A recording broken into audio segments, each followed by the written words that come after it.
sé vos, pero creo que uno no puede evitar quedarse pensando en lo que conversamos en el encuentro anterior, especialmente porque esta decisión de matar a Jesús iba más allá del hecho de que ellos en lo particular, en lo personal, tenían la certeza de que los milagros que Jesús había hecho eran absolutamente reales. No podían negarlo. Era evidente lo que Jesús hacía porque no lo hacía en lugares escondidos, sino que sus milagros eran públicos y lo que había pasado con Lázaro en particular. Había un montón de judíos y gente presente que lo habían visto morir en su momento y después vieron cuando Jesús lo resucitó y no había forma de negar la realidad de ese milagro.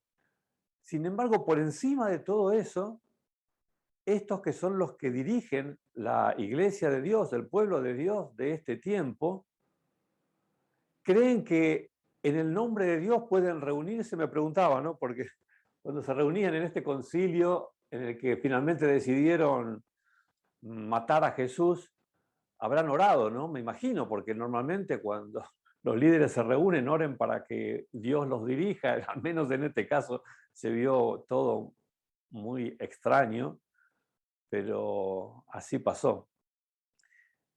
Y viste que Jesús tuvo que finalmente irse de la zona. Él estaba muy cerca de Jerusalén, pero inició una recorrida. Viste que decía que tuvo que irse a la zona de Efraín, que estaba más hacia el norte, y empezó a ir nuevamente hacia Jerusalén, pero haciendo un gran circuito, yendo otra vez prácticamente hasta Galilea, después cruzar nuevamente el río Jordán arriba y bajar por Perea del otro lado del Jordán. Pero la historia de hoy ocurre a cerca de 100 kilómetros de distancia de Jerusalén. Jesús había pasado a la zona de Samaria, estaba bien al norte de Samaria o en el sur de Galilea. En los límites estaba de estas dos provincias. Y la historia hoy nos dice que un día, siguiendo su viaje a Jerusalén, Jesús pasaba por Samaria y Galilea. Jesús hizo esto, vos sabés, para que su muerte, su sacrificio, ocurriese en el momento en el que la profecía indicaba y no antes. Y si hubiera permanecido en el lugar, bueno, no hubiera llegado, no hubiera durado tanto tiempo. Dice que cuando estaba por entrar en un pueblo, salieron a su encuentro 10 hombres enfermos de lepra. Como se había quedado a cierta distancia, gritaron: Jesús, ten compasión de nosotros. Vos recordás que quienes padecían esta tremenda enfermedad vivían solos o en comunidades aisladas de la gente sana, por lo altamente contagioso que era la enfermedad que ellos padecían, la lepra. También recordarás que quienes padecen esta enfermedad eran casi peor que muertos vivos, ¿no? Porque, entre otras cosas, una de las primeras áreas afectadas del cuerpo era el sistema neurológico de la persona, con lo que perdía la capacidad de sentir los cambios climáticos, el dolor, y así la persona podía quizás hasta lastimarse feo, y la persona no lo sentía, no se daba cuenta. Y bueno, no vamos a entrar en descripciones, pero la persona que sufría esta enfermedad terminaba sabiendo, por un lado, que estaba condenada a muerte lenta y espantosa. Era un grupo humano realmente que era muy lastimoso verlo. Además, no se podía hacer nada por ellos. Inclusive, ¿sabes? Había una ley que Dios había dado al pueblo de Israel, que estipulaba cómo debía definirse que una persona tenía lepra, que generalmente empezaba con alguna pequeña mancha blanca en alguna parte del cuerpo. La persona debía presentarse al sacerdote, que es quien definía la situación de la persona, el sacerdote o el sumo sacerdote, Normalmente se le indicaba 7 días de aislamiento, después debía volver a presentarse y si la situación había empeorado, su sentencia estaba echada y la persona debía aislarse, no importa quién fuese, fuese un alto personaje político, aún un rey inclusive, o lo que fuera, era expulsado de entre los sanos. Y también esta ley estipulaba cómo debía procederse cuando se estimaba que una persona podía estar sana. La persona debía presentarse nuevamente, ser examinada, y entonces se definía si la persona era sana o no. En ninguna parte de esa ley se mencionaba qué se debía hacer para curar a una persona con lepra, porque era incurable. Sin embargo, se aceptaba la posibilidad de que una persona pudiera, en alguna oportunidad, curarse de ella, y la ley estipulaba cómo debía hacerse el proceso para ser declarada sana de vuelta. Acá dice que estas personas le gritaban a Jesús, ¿no? Era su oportunidad. ¿Y qué es lo que le gritaban? Ellos no se refugiaban en ningún derecho que pudieran tener.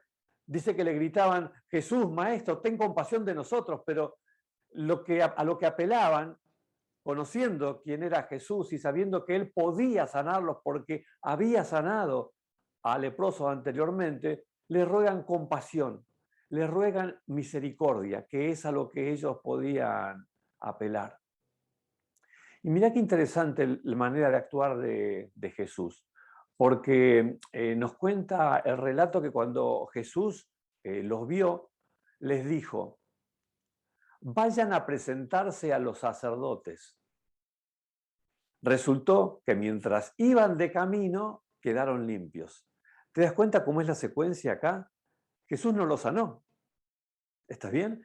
Jesús les dio una indicación, que como indicaba la ley, vayan a presentarse al sacerdote para que verifique su sanidad. Pero ellos estaban leprosos y siguieron estando leprosos. Cuando Jesús les dice, vayan y preséntense al sacerdote, no estaban sanos, seguían con la lepra completa como la tenían. Esto era una tremenda decisión que ellos debían tomar, cada uno de estos 10 leprosos. ¿Qué hago? ¿Le hago caso a Jesús y voy, pero si sigo estando con toda la lepra encima? Bueno, Jesús les dijo que vayan y se presenten. Ellos eligieron confiar en Jesús. Los 10 eligieron confiar en este que les estaba diciendo que vayan a presentarse al sacerdote. Así que los 10 fueron. Y nos cuenta lo que acabamos de leer, que mientras iban de camino, mientras iban a Jerusalén, que tenían seguramente más de un día hasta que llegaran a Jerusalén, en algún momento de ese viaje se dan cuenta que están sanos. No fueron sanados en la presencia de Jesús, fueron sanados en algún momento del viaje a Jerusalén cuando ellos están obedeciendo la orden de Jesús y ven que se encuentran de pronto sanos. Qué alegría tremenda, como para que te olvides del resto del mundo, que te olvides de todo lo que pasa y te pongas a festejar y alegrarte y alabar a Dios que te regaló en la persona de Jesús semejante bendición, ¿no es cierto? Y mientras festejaban y apuraban el paso a Jerusalén para presentarse delante del sacerdote, y uno de ellos, al verse sano, regresó alabando a Dios a grandes voces.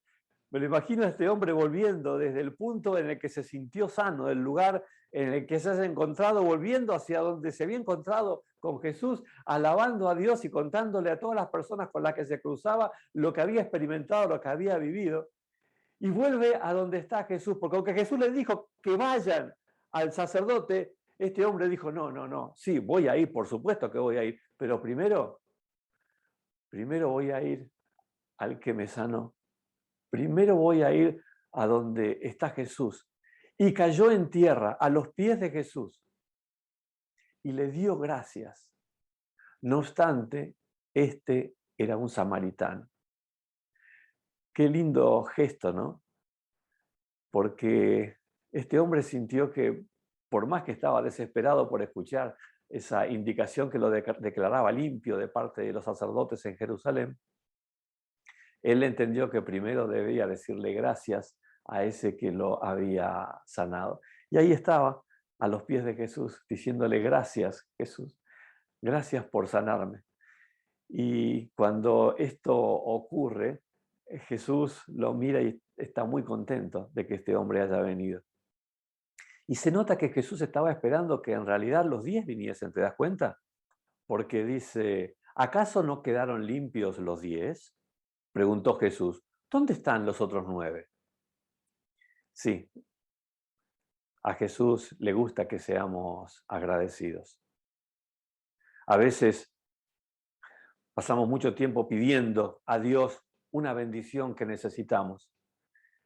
Y cuando esa bendición llega, cuando la recibimos, a veces nos dedicamos más a festejar la recepción de la bendición que dándole gracias al que hizo que esa bendición pudiera llegar hasta nosotros, ¿no? A Jesús le gusta que reconozcamos que Él es el dador de la bendición, que seamos agradecidos. ¿No hubo ninguno que regresara a dar gloria a Dios excepto este extranjero?, dijo Jesús. No, evidentemente no. Los otros 9, evidentemente judíos, ninguno de ellos, aunque fue sanado en el mismo momento y por el mismo Jesús, no sintieron dentro suyo la necesidad de dar gracias, al menos no con la fuerza con la que sí sentían la necesidad de ir hasta Jerusalén para ser declarado limpio. Decisiones, prioridades. Pero a Jesús, ¿qué es lo que le gusta? Es bueno que lo tengas presente. Levántate, le dijo Jesús a ese hombre que estaba ahí a sus pies, tu fe te ha sanado. Qué hermoso momento este que vivió Jesús y que vivió este señor leproso, los demás también, pero este tuvo la bendición de poder volver a la presencia de Jesús y tener un diálogo personal con él. Ojalá vos y yo también, cuando estamos por la vida y necesitamos que Dios nos bendiga, necesitamos que el Señor pueda obrar en nosotros un milagro, una bendición que necesitamos desesperadamente quizás. Ojalá que, como este leproso samaritano que volvió a los pies de Jesús para decirle gracias, Señor, por el milagro que hiciste en mi vida, vos y yo también valoremos lo que el Señor hace a continuo con nosotros. Nos da la salud, nos da la vida, nos da la vista, nos da el sustento para cada semana. Y a veces consideramos que eso, bueno, tiene que ser así, ¿no? Y la verdad es que tenemos que estar agradecidos a Dios cuando esas realidades se cumplen en nuestra vida. Que Dios nos bendiga, dándonos un corazón agradecido y que esa bendición se transforme en que cada vez que hablamos con Él, le presentemos al Señor nuestro agradecimiento. Que el Señor llene de bendiciones tu vida y que tu vida sea una vida de agradecimiento al Señor que te lo dio. Que Dios te bendiga.